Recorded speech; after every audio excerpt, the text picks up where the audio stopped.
I'm Dean. I'm the dad. I'm Laura. I'm the mom. And I'm Krysta, and I'm the daughter. And together we are... Family Plot. Yay! That went so well. Well, it's nice to be back. This is episode 60, so that's pretty cool. And not the day that this is coming out, but it's Mom's birthday. Yes, the day we record is Laura's birthday, so happy birthday, my love. Thank you very much, dear. I hope you enjoyed your birthday immensely, seeing as we were getting towards the end of the day. I did. Thank you. You guys took good care of me. I said happy birthday to her like 5 or 6 times. Yep, and I got lots of hugs. So, just a couple minor things for our housekeeping. One, just remember to follow us on Patreon. If you've got Patreon. That's fine. I don't know why I can't pronounce that. I really don't know. But you Team Bunny, Team Podcast, it's all there. Just if you want to help out the show, that's a great way. Buy me a coffee is another good way. And also just make sure if you enjoy the show, share it with your friends. Anything that lets us grow the family.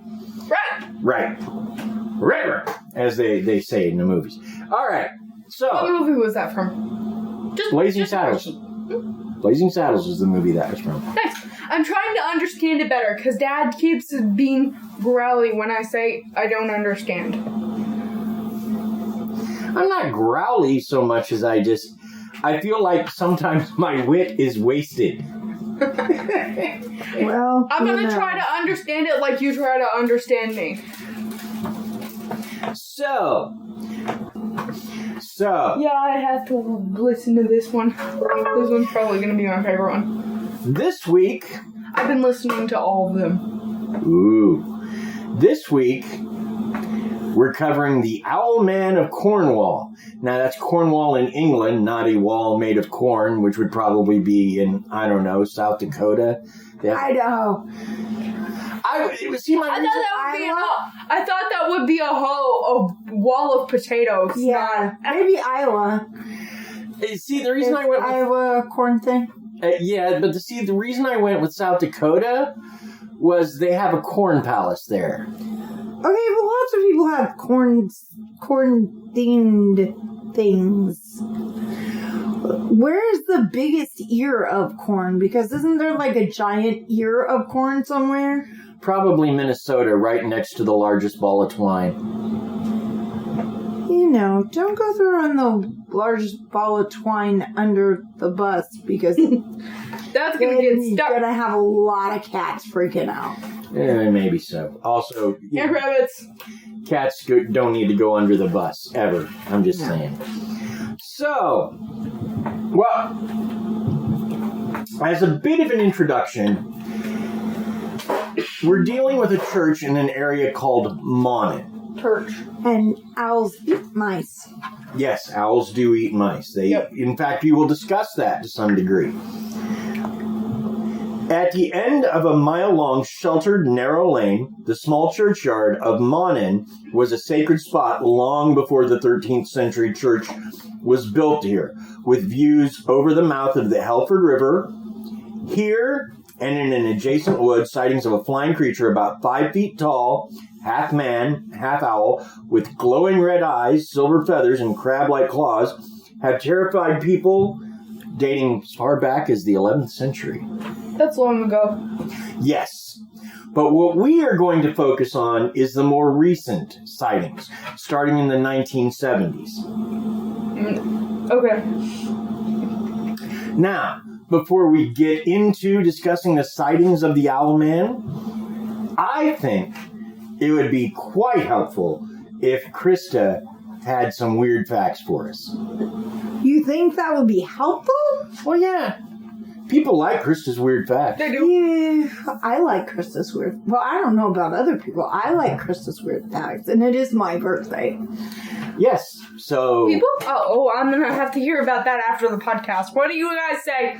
Okay. All right. Okay.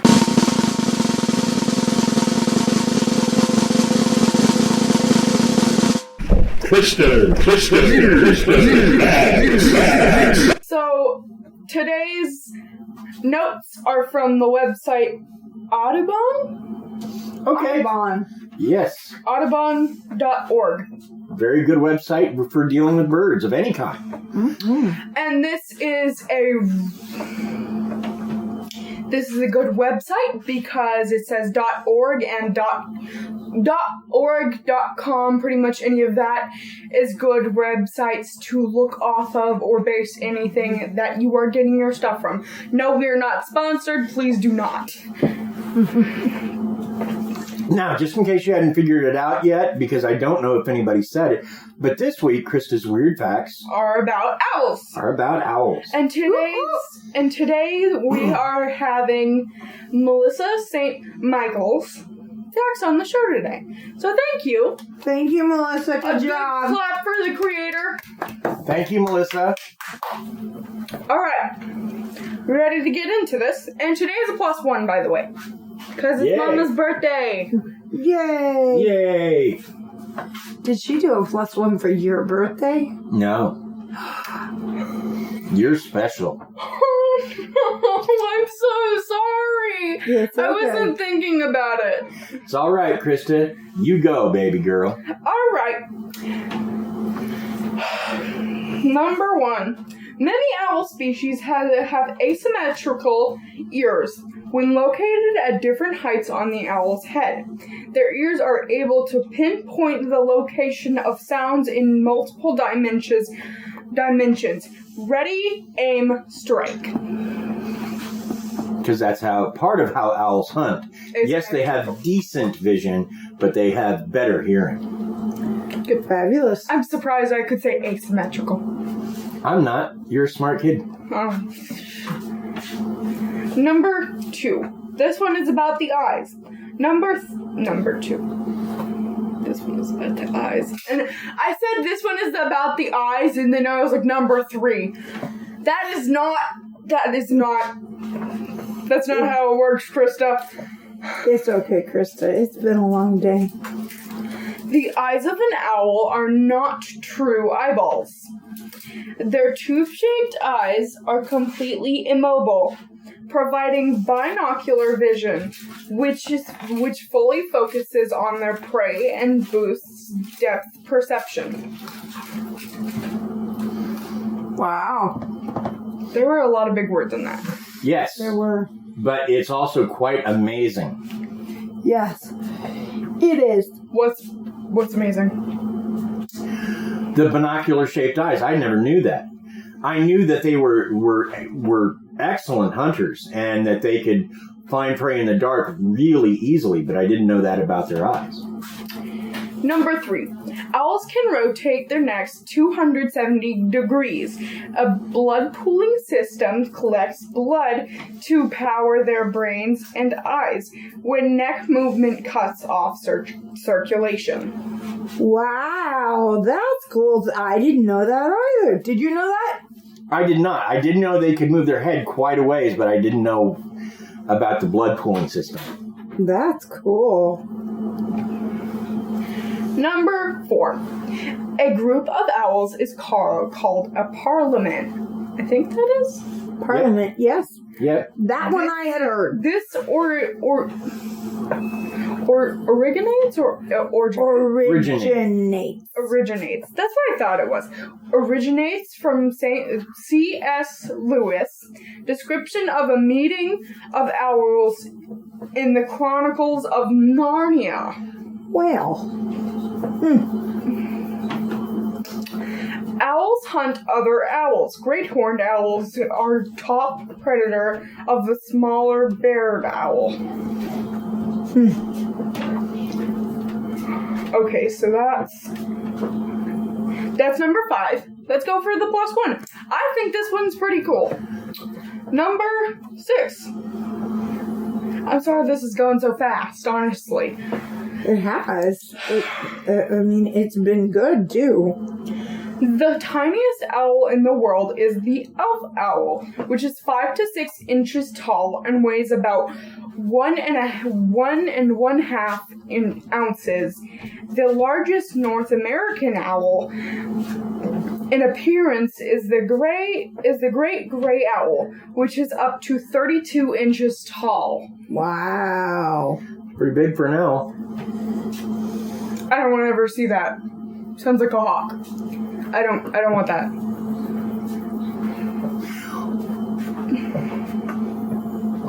Now, in fact, you were talking about owls eat other owls. In the wild, some years back, they caught an owl. I think they shot it by mistake. I don't know. But inside the owl stomach was another owl. Sure. And so when they removed that owl and opened up its stomach, there was another owl. Yeah.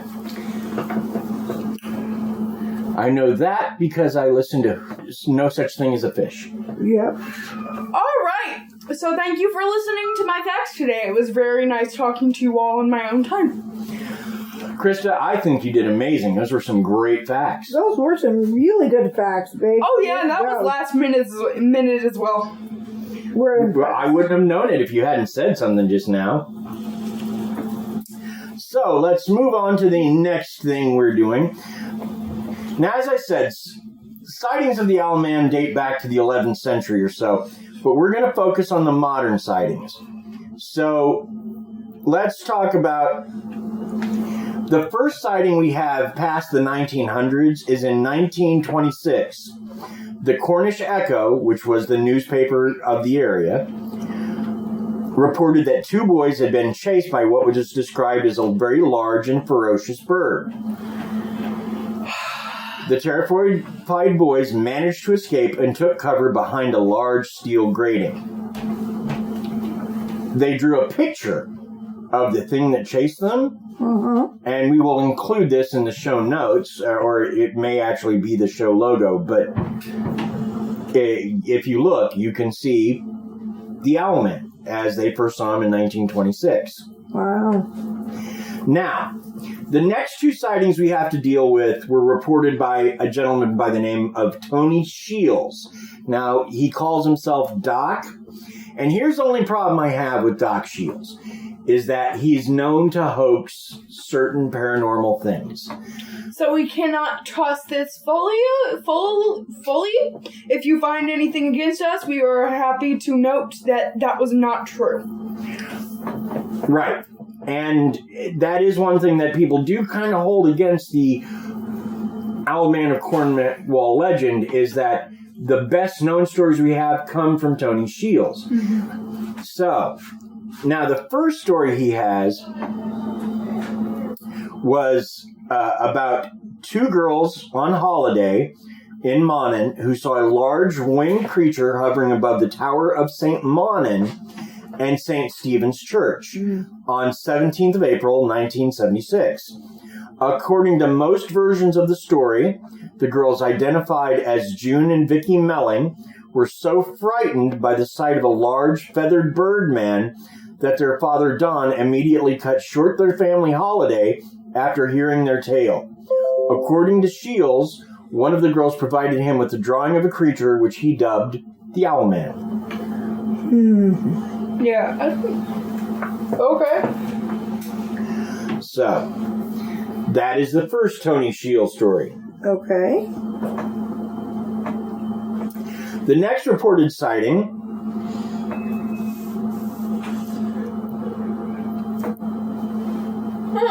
okay. The next reported sighting, and by the way, Don Melling also created a picture of the Owlman. Now, in